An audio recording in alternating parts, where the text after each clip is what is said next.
Hello adventurers, I'm All Ranger. Welcome to this series of videos where we explore everything about old school RuneScape, of course not all in one go. Introduced in the update the Dragonfire Shield, on June 18, 2007 the Dragonfire Shield made its way into the world of Gielinor and into the hearts of many dragon-slaying heroes. Legend has it that OSRS had found a way to upgrade the anti-Dragonfire Shield from a forgotten age into its more powerful counterpart. To create this tank of a safeguard, players can combine an anti-dragon shield with a draconic visage and hammer at any anvil, provided they have a minimum smithing level of 90. Smithing one of these shields will grant you 2000 smithing experience. If you are lacking in the smithing skill, not to worry, OSRS will smith you one if you supply the shield and visage along with a meager 1,250,000 GP. The low alchemy price for a DFS is 800,000 GP, and for high alching you'd receive 1,200,000. Let me bring you back to earth. This shield is not meant for the weak. It has a requirement of level 75 defense to wield. Not to mention a Dragonfire Shield is only wieldable by those who have taken the steps to start the Dragon Slayer 1 quest. The Draconic Visage is dropped by almost all dragons in Gielinor, most notable being Vorkath, the King Black Dragon, Metal Dragons, and Brutal Dragons, not to mention Skeletal Wyverns. The only exception is all baby dragons as well as chromatic dragons.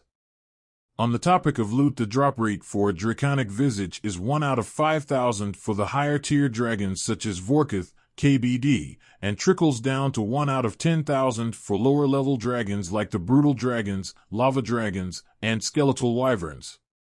With great power comes great balls of fire, yes, balls of fire. The Dragonfire Shield, or DFS as it's most commonly called in the game, comes in either a charged or uncharged state.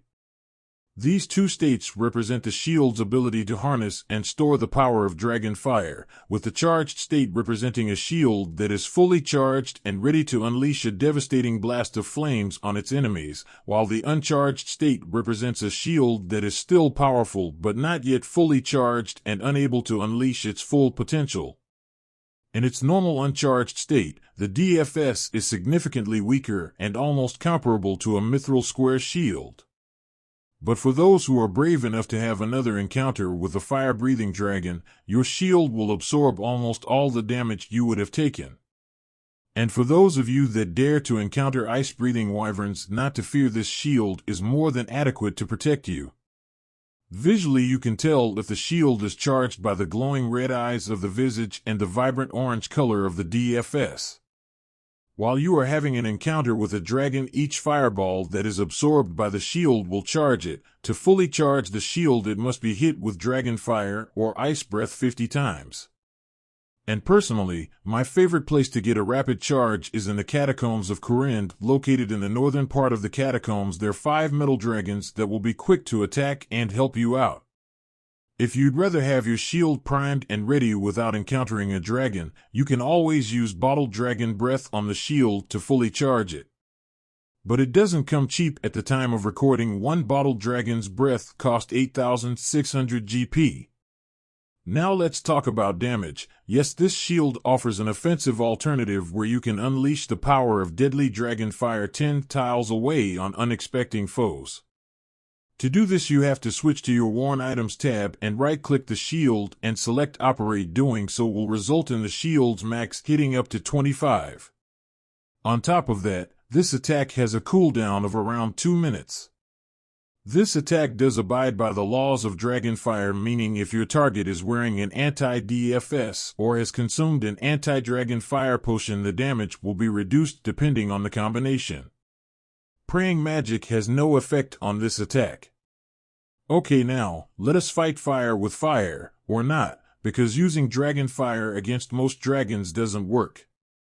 To be specific, the wiki says, quote, "The Dragonfire attack will not work against chromatic dragons, wyverns, and some boss monsters, although metal dragons up to mithril are vulnerable to it," end quote.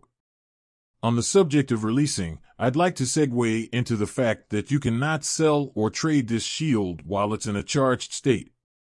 Luckily, it comes with a release button accessible by right-clicking on it while it's in your inventory and selecting empty. This will uncharge any Dragonfire that has been stored within the shield.